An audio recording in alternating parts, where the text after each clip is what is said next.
इस वीडियो को अंत तक जरूर देखें क्योंकि ये कहानी आपकी जिंदगी बदलने वाली है। आइए कहानी शुरू करते हैं। एक समय की बात है, एक नगर में एक नौजवान युवक रहता था। उसका नाम भरत था। उसे एक समस्या थी और उसकी समस्या यह थी कि उसका मन हर समय भटकते रहता था। उसके मन में हर समय कोई ना कोई नकारात्मक विचार चलते रहते थे। उसके मन की बकबक कभी शांत नहीं होती थी। वह जब भी कुछ सोचकर करता तो कुछ अलग ही कर देता। कभी वह अपने अतीत के बारे में सोचकर पछताते था कि काश मैंने उस काम को ऐसा किया होता, उस समय को कुछ ऐसा करना था, उस काम को वैसा कर दिया होता। या फिर वह अपने भविष्य के बारे में सोचता रहता और डरता रहता कि कहीं भविष्य में ऐसा हो गया तो क्या होगा, कहीं मैं असफल हो गया तो क्या होगा, अगर मुझसे कोई गलती हो गई तो लोग मेरा मजाक उड़ना शुरू कर देंगे। और ऐसे ही कई सारे नकारात्मक और असफलता से भरे विचार उसके मन में आते रहते थे। भरत हमेशा ही अपने विचारों में खोया रहता। वह अपने विचारों से मुक्ति पाना चाहता था। भरत चाहता था कि उसके मन में कोई भी फालतू विचार कभी भी ना आए, लेकिन हर समय विचारों का सैलाब उसके मन में उठाता ही रहता। इसीलिए जीवन में वह बहुत परेशान हो गया था। फिर एक दिन उसे किसी ने बताया कि यहाँ पास के ही जंगल में एक बौद्ध भिक्षु रहते हैं, उसके पास जाओ, वो तुम्हारे मानसिक समस्या का समाधान अवश्य कर देंगे। यह सुनकर भरत तुरंत ही बौद्ध भिक्षु के पास चला जाता है और अपनी सारी समस्या उन्हें बताता है। बौद्ध भिक्षु भी इसकी बातों को बड़े ही ध्यान से सुन लेते हैं और उसे कहते हैं कि तुम मुझसे क्या जानना चाहते हो। यह सुनकर भरत कहता है, हे गुरुदेव, मैं अपने मन को शांत व खाली करना चाहता हूँ। मैं आपसे यह जानना चाहता हूँ कि मन को खाली व शांत कैसे करते हैं। मेरा मन हर वक्त विचारों से भरा रहता है। मेरा ध्यान एक जगह लग ही नहीं पाता है, जिसके कारण मेरे हर काम में समस्या आ जाती है। मैं एक चीज करता हूं तो नकारात्मक विचारों के कारण दूसरी चीज पर पहुंच जाता हूं। मेरा मन एक जगह ठहरता ही नहीं है और यूं ही हर दिन मेरे मन में हजारों विचार चलते रहते हैं। और यह कब होता है, क्यों होता है, मुझे कुछ पता नहीं चलता। बहुत देर बाद मुझे एहसास होता है कि मैं क्या करने बैठा था और मैं क्या कर रहा हूं। गुरुदेव, मैं अपने मन को विचारों से खाली कर देना चाहता हूं। मैं चाहता हूं कि मेरे मन में एक भी विचार ना आए। जब मैं चाहूं तभी मेरे मन में विचार आए। फिर बौद्ध भिक्षु ने कहा, किसी समस्या का समाधान तभी निकाला जाता है जब हम उस समस्या की जड़ तक पहुंच जाते हैं, समस्या को ठीक से समझते हैं। और आगे बौद्ध भिक्षु कहते हैं, जिस मन को तुम खाली करना चाहते हो, क्या तुमने उसे मन को कभी भी थोड़ा बहुत भी समझा है, जाना है?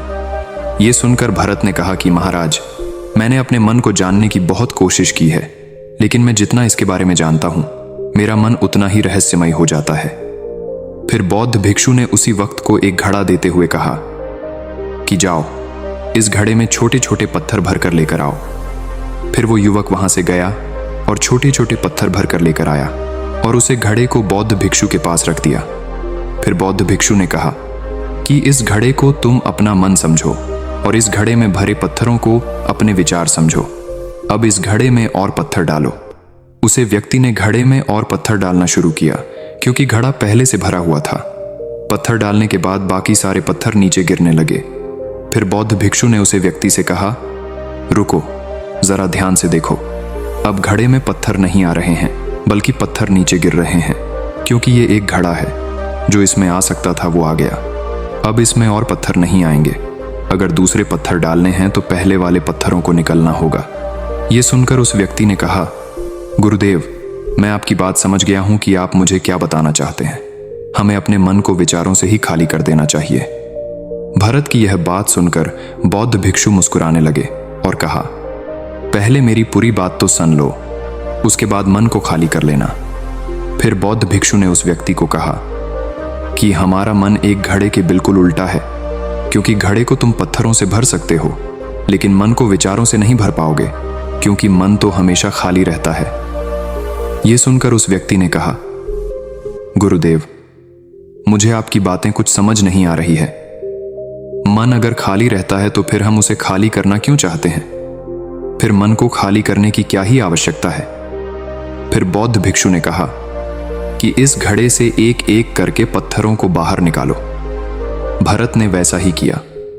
वो घड़े में से एक एक करके पूरे पत्थरों को बाहर निकलता रहा और ऐसा करते करते अंततः घड़ा खाली हो गया। फिर बौद्ध भिक्षु ने उस व्यक्ति से कहा, देखा तुमने, जब एक एक करके तुमने पत्थरों को बाहर निकाला तो ये घड़ा खाली हो गया। अब तुम इस घड़े में कोई भी पत्थर डाल सकते हो, दूसरे पत्थर डाल सकते हो, या फिर उन्हीं पत्थरों को दोबारा डाल सकते हो, आधा भर सकते हो या फिर पूरा भी भर सकते हो। फिर वह युवक कहता है, गुरुदेव, मैं भी तो यही कह रहा हूं कि मुझे अपने मन को खाली करना है। यह तो एक पत्थर है जिसे आसानी से निकाला जा सकता है और घड़े को खाली किया जा सकता है, लेकिन गुरुदेव मैं अपने मन को खाली कैसे करूं? फिर बौद्ध भिक्षु ने कहा, इस घड़े में एक पत्थर डालो और 2 पत्थर निकालो। यह सुनकर उस व्यक्ति ने कहा, गुरुदेव, यह कैसे हो सकता है? जब इस घड़े में एक पत्थर होगा तो एक ही पत्थर निकलेगा, तो 2 कैसे निकलेंगे? फिर बौद्ध भिक्षु ने उसे कहा, ऐसा नहीं हो सकता है तो ऐसा ही करो कि इस घड़े में तो पत्थर डालो और 4 निकालो। भरत ने कहा, महाराज, ऐसा कैसे हो सकता है? यह कोई चमत्कारी घड़ा तो है नहीं कि 1 डालो तो 2 निकल आएंगे, 2 डालो तो 4 निकल आएंगे। यह सुनकर बौद्ध भिक्षु ने कहा, यह घड़ा तो चमत्कारिक नहीं है, लेकिन तुम्हारा मन तो चमत्कारिक है। उसमें से अगर तुम एक विचार बाहर निकालते हो तो उसके साथ 2 विचार आते हैं, और जब तुम उन 2 विचारों को पढ़ते हो तो उसके साथ 4 विचार निकलते हैं, और फिर ऐसा करते करते विचारों की एक लंबी श्रृंखला बन जाती है, और फिर तुम कहीं नहीं रुकते, एक के बाद एक विचारों को पढ़ते जाते हो। यह मिट्टी का घड़ा तो पत्थरों से भर जाएगा, लेकिन तुम्हारा मन कभी नहीं भरता, वो हमेशा खाली है, लेकिन वह खाली नहीं करता। यह इस मन की माया है कि सब कुछ है, लेकिन फिर भी कुछ नहीं। फिर उस व्यक्ति ने कहा, गुरुदेव, मैं आपकी बात समझ रहा हूं, लेकिन क्या मैं हमेशा अपने विचारों के जाल में ही फंसा रहूंगा? क्या मन के इस माया जाल से निकलने का कोई रास्ता नहीं है? फिर बौद्ध भिक्षु ने कहा, इस मिट्टी के घड़े में आधे पत्थर भर दो। फिर उस व्यक्ति ने ऐसा ही किया। फिर बौद्ध भिक्षु ने कहा, अब इन पत्थरों में से कोई एक पत्थर चुनो और उस पत्थर की एक छोटी सी मूर्ति बनाकर मुझे दे दो। मैं जानता हूं कि तुम एक अच्छे कलाकार हो। भरत ने एक पत्थर निकाला और उस पत्थर को बौद्ध भिक्षु के सामने ही तराशने लगा। पत्थर को तराशते वक्त उसे लगा कि ये पत्थर अच्छा नहीं है। फिर उसने दूसरा पत्थर घड़े से निकाला, लेकिन उसे वह पत्थर भी पसंद नहीं आया। फिर उसने तीसरा पत्थर निकाला, लेकिन वह तीसरा पत्थर भी उसे पसंद नहीं आया। उसका आकार अच्छा नहीं था। ऐसा करते करते उस व्यक्ति ने सारे ही पत्थरों को बाहर निकल दिया। उस व्यक्ति को ऐसा करते हुए बौद्ध भिक्षु बड़े ही ध्यान से देख रहे थे। फिर बौद्ध भिक्षु ने उससे कहा कि जो तुमने सबसे पहले पत्थर निकाला था, उस पत्थर को यह समझकर तराशो कि इसके बाद तुम्हारे पास कोई और पत्थर नहीं है और ये एक ही पत्थर तुम्हारे पास है। फिर उस व्यक्ति ने जैसा गुरुदेव ने कहा, उस एक पत्थर को लेकर तराशना शुरू किया और उसने उस पत्थर से एक बहुत ही सुंदर मूर्ति बनाई और बौद्ध भिक्षु को भेंट की। और बौद्ध भिक्षु से कहा, गुरुदेव, इस पत्थर से इतनी सुंदर मूर्ति बन सकती थी, मैं यह सोच भी नहीं सकता था। उस युवक की बात सुनकर बौद्ध भिक्षु ने कहा कि जब तुम्हारे पास और कोई दूसरा विकल्प नहीं होता है, तब हम उस विकल्प में ही संपूर्ण ऊर्जा लगाते हैं और उसी को सबसे बेहतर बनाते हैं। और जब हमारे पास कई सारे विकल्प होते हैं तो हम पत्थर चुनते भी नहीं और मूर्ति बनती भी नहीं। हमारा मन भी एक विचार के पीछे हजारों विकल्प खोल के रख देता है और एक मुख्य विचार को छोड़कर उन हजारों फालतू के विचारों में उलझकर हम रह जाते हैं। फिर उस व्यक्ति ने कहा, गुरुदेव, मैं आपकी बातों को बहुत अच्छे से समझ गया हूं, लेकिन अब मुझे क्या करना चाहिए?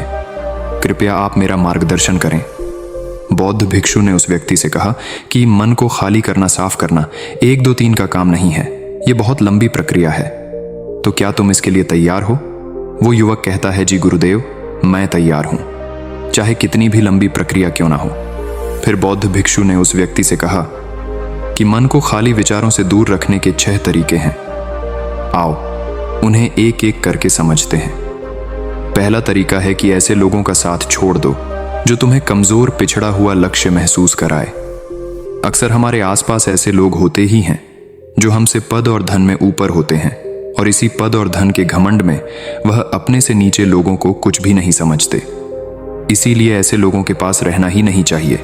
और ऐसे लोग अपने से छोटे लोगों को हमेशा यही महसूस कराते हैं कि आप कितने छोटे हैं, और इसीलिए वह छोटे लोग अपने जीवन में कुछ बड़ा हासिल कर ही नहीं सकते।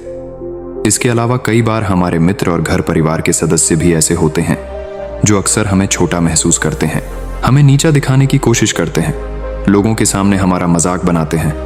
तो ऐसे लोगों से जितना दूर हो सके उतना दूर रहो। ये लोग ऐसे होते हैं कि तुम्हारी नज़रों से तुम्हारी गरिमा को दूर करके तुम्हें लक्ष्यहीन बनाते हैं और फिर तुम्हें खुद की काबिलियत पर शक होना शुरू हो जाता है। तुम्हारे अंदर खुद के प्रति नकारात्मक भावनाएं आ जाती हैं और यह नकारात्मक विचार तुम्हें मानसिक तनाव और चिंता की ओर ले जाते हैं। फिर बौद्ध भिक्षु दूसरा तरीका बताते हुए कहते हैं कि तुम बहुत ही कम और चुनिंदा लोगों को ही अपना मित्र बनाओ। ऐसे लोगों को ही अपना मित्र बनाओ जिससे तुम कुछ सीख सकते हो, जिनकी तुम इज्जत कर सकते हो, जो तुम्हारी भावनाओं को समझ सके, जिनकी सोच तुमसे मेल खाती हो, जो जीवन में तुम्हें आगे बढ़ाने में सहायता करें। हमारे जीवन और चरित्र में हमारे माँ बाप के बाद हमारे मित्रों का ही सबसे ज्यादा योगदान होता है। इसीलिए मित्रों का सही होना भी बहुत आवश्यक है। ऐसा कहा भी जाता है, तुम उन 5 लोगों का प्रतिबिंब हो जिनके साथ तुम सबसे ज्यादा वक्त बिताते हो। अगर तुम्हारे आसपास के 5 लोग जिनके साथ तुम सबसे ज्यादा वक्त बिताते हो वे ईमानदार हैं, तो तुम भी धीरे धीरे ईमानदार होना शुरू कर दोगे। और अगर वो 5 लोग अमीर हैं तो तुम भी धीरे धीरे अमीर बनना शुरू कर दोगे। कहने का अर्थात यही है कि तुम वैसा ही बन जाते हो जिस तरह के लोगों के साथ तुम अपना समय व्यतीत करते हो। किसी महान दार्शनिक ने कहा है कि तुम मुझे किसी भी इंसान के मित्रों से मिलवा दो, मैं उसके मित्रों को देखकर उस इंसान का भविष्य बता दूंगा। हमारी सबसे बड़ी समस्या यह है कि हम लोगों को ना नहीं बोल पाते हैं। जिन लोगों के साथ हम रहना पसंद भी नहीं करते हैं, ना चाहते हुए भी हमें उन नकारात्मक लोगों के साथ वक्त बिताना पड़ता है। इसीलिए सबसे पहले हमें अपनी जिंदगी में उन लोगों को ना कहना आना पड़ेगा जिनके साथ रहकर हमें लगता है कि ये हमारी जिंदगी खराब कर रहे हैं। अगर ये हमारे जिंदगी में ना हो तो शायद हम ज्यादा खुश रहेंगे। बौद्ध भिक्षु आगे कहते हैं तीसरा तरीका है कि तुम कभी भी अपना अतीत नहीं बदल सकते, लेकिन तुम अपना भविष्य अवश्य बदल सकते हो। इसीलिए तुम्हें पूरी तरह से वर्तमान में रहते हुए उन चीजों पर, उन कामों पर ध्यान दो जो तुम्हारे नियंत्रण में है, जिन्हें तुम आज कर सकते हो, अब भी कर सकते हो। बौद्ध भिक्षु कहते हैं, मेरी एक बात हमेशा याद रखना, केवल वर्तमान में रहकर भविष्य को देखा जा सकता है, अतीत में रहकर नहीं। इसीलिए वर्तमान में जीने की आदत डालो। चौथा तरीका है कि तुम स्वस्थ और पौष्टिक खाना खाओ। हमारा शरीर ऊर्जा से चलता है और हम जैसा खाना खाएंगे वैसे ही ऊर्जा हमारे शरीर को मिलेगी। अगर हमारा शरीर स्वस्थ नहीं रहेगा तो हमारा मन स्वस्थ कैसे रहेगा?